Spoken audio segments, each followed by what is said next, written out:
Hi எல்லோருக்கும் வணக்கம். Bigg Boss season 7 Tamil. So அந்த வீடியோவில் நம்ம ஓட்டிங் அனாலிசிஸ் பற்றி பார்க்க போகிறோம். ஸோ இன்னைக்கு 2 எவிக்ஷன் இனிமேல் வந்து பார்த்தீங்கன்னா இருக்கும் அப்படிங்கிறது நம்மளால் வந்து கணிக்க முடியுது. ஸோ டாப் 3 தான் வந்து போகிறாங்க ஃபினாலே ஸ்டேஜில். அதாவது ஞாயிற்றுக்கிழமை வந்து பார்த்தீங்கன்னா 3 பேர் தான் வந்து இருப்பாங்க அப்படிங்கிறது உங்கள் எல்லாத்துக்குமே தெரிஞ்ச விஷயம் தான். இது போன சீசன்லேருந்து அப்படியே கொஞ்சம் கண்டினியூ ஆகுது. அப்படி பார்க்குறப்ப 2 பேர் வந்து இருக்காங்க. போன சீசனில் பணப்பட்டி எடுத்துகிட்டு போனவர் நம்ம கதிரவன். அதுக்கடுத்து வந்து பார்த்தீங்கன்னா நம்ம அமுதவான் கிளம்பிட்டார். ஸோ 4 பேர் இருந்தாங்க. திருநங்கை வந்து சிவன் இருந்தாங்க. ஸோ அவங்களையும் ஸ்டேஜில் ஏற்றணும் அப்படின்றதுக்காக அவங்க வந்து ஏற்றி 3ஆம் இடத்துக்கு வந்து நம்ம சிவனை வந்து எடுத்துகிட்டு வந்தாங்க. நீங்கள் எத்தனை பேர் நோட் பண்ணீங்கன்னு தெரியல. அதுக்கடுத்து அசீம் விக்ரமன் நின்று அசீம் வந்து கப் எடுத்தார். ஸோ இந்த வட்டமும் அதே மாதிரியான ஒரு சீக்வன்ஸில் வந்து பார்த்தீங்கன்னா ட்ராவல் ஆகும் அப்படிங்கிற மாதிரி எனக்கு ஒரு ஃபீல் ஆகுதுங்க. இது ஒன்று.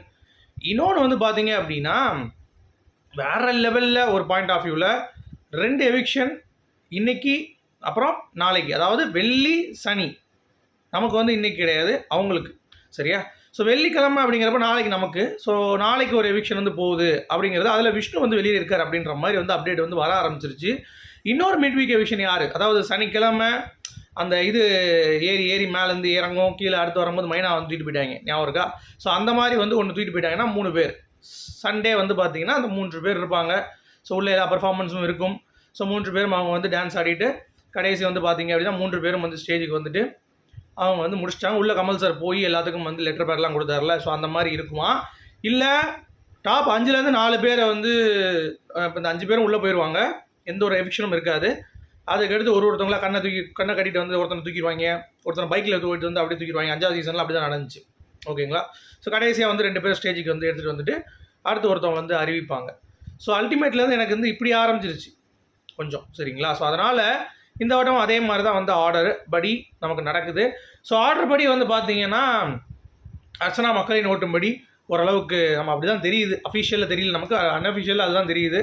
மணி 2ஆம் இடத்துல இருக்கார், 3ஆவது இடத்துல தினேஷ், 4ஆவது இடத்துல மாயா, 5ஆவது விஷ்ணு. ஸோ இதுதான் வந்து போகணும். ஆக்சுவலாக 2 பேர் வெளியே போகணும் அப்படின்னா நம்ம விஷ்ணுவும் கண்டிப்பாக தினேஷும் வந்து வெளியே போவாங்க அப்படின்ற மாதிரி நம்ம யோசிச்சுட்டு இருக்கோம். ஆனாலும் விஷ்ணுவும் மாயாவும் தான் போகிறதுக்கான வாய்ப்பு இருக்குது. மாயாவை தான் தூக்க மாட்டாங்கல்ல, அவங்க டாப் 3 கொண்டு வர விட மாட்டாங்க அப்படிங்கிறது எல்லாத்துக்குமே கொஞ்சம் தெரிஞ்ச விஷயம் தான், கரெக்டாக? ஸோ அப்படி பார்க்கும் பொழுது நமக்கு வந்து கொஞ்சம் டவுட்டாக தான் இருக்குது, மேபி என்ன நடக்கும் அப்படின்னு சொல்லிட்டு, சரியா? ஸோ இது ஒன்று. இப்போ டாப் 2 யார் அப்படிங்கிறது அடுத்த ஒரு கேள்வி வரும். ஸோ மணி அர்ச்சனா, மாயா மணி, இந்த மாதிரி நிறைய காம்பினேஷன்ஸ் இருக்குது. ஸோ பீப்புள்ஸ் டெசிஷனா இல்லை சேனல் டெசிஷனா அப்படிங்கிறத நம்ம பொறுத்து இருந்து பார்க்கலாம், ஓகேவா? இதுதான் இப்போதைக்கு voting analysis. 2 mid week eviction இந்த வட்டம் இருக்குன்னு சொல்லியிருக்காங்க. அதாவது ஃப்ரைடே ஒன்று, சாட்டர்டே ஒன்று, நம்ம வெயிட் பண்ணி தான் பார்க்கணும், ஓகேங்களா? இது ஒன்று. அடுத்து வந்து பார்த்தீங்கன்னா கண்டஸ்டன்ஸ் போகும்போது ஒருத்தவங்களை கூட்டு போயிடுவாங்க. அது கன்ஃபார்ம் நடக்க போகுது. 4 பேர் தான் ஸ்டேஜ் ஏற போகிறாங்க. பட் 4 பேர் சனிக்கிழமை தாண்டி ஞாயிற்றுக்கிழமை இருப்பாங்களா அப்படிங்கிறத நம்ம பொறுத்து இருந்து தான் பார்க்கணும், சரியா? அது ஒரு பாயிண்ட் இருக்குது. ஏன்னா இன்னொருத்தவங்க இண்டிவிஜுவலாக ஏவிலாம் போடுவாங்க அந்த ஃபைனல் கண்டஸ்டன்ஸ்க்கு, நீங்கள் பார்த்தீங்கன்னா தெரியும் உங்களுக்கு. ஸோ அப்படி இருக்கும் பொழுது நம்ம வந்து கொஞ்சம் யோசிச்சு வெயிட் பண்ணி தான் பார்க்கணும் என்ன மாதிரி பண்ண போகிறாங்க. ஏன்னா எல்லா சீசன்லேயும் இது டிஃப்ரெண்ட்டாக பண்ணுறாங்கிறப்ப நம்மளால் கணிக்க முடியல எப்படி அவங்க பண்ணுவாங்க அப்படின்னு சொல்லிட்டு, சரிங்களா? அதனால் அடுத்து இவ்வளோ தான் ஓட்டிங் அனாலிசிஸ் கைஸ். அடுத்து இன்னும் முக்கியமான விஷயம் பேசணும். என்ன அப்படின்னா, அர்ச்சனாவை எதிர்க்கிறதுக்கு ஜோவிகா அவங்க அம்மா வந்து தயார் பண்ணி உள்ளே அனுப்புனாங்க. பட் அவங்களுக்கு வந்து எதிர்ப்பாயிடுச்சா இல்லை வந்து ஓட்ஸ் வந்து ஏறுதான்னு கேட்டிங்கன்னா எதிர்ப்பும் ஆகல, ஓட்ஸும் ஏறல. ஸ்டாண்டர்டாக அர்ச்சனாவுக்கு வந்து யாரெல்லாம் போட்டிருக்கா அவங்க போட்டுட்டு தான் இருக்காங்க. என்ன அவங்கள கொஞ்சம் டவுன் பண்ணிட்டாங்க. அவங்க போன நோக்கம் வந்து நிறைவேறிடுச்சு. அர்ச்சனா டவுன் பண்ணிட்டாங்க. பட் அர்ச்சனா சண்டை போடல மூடில் இல்லை.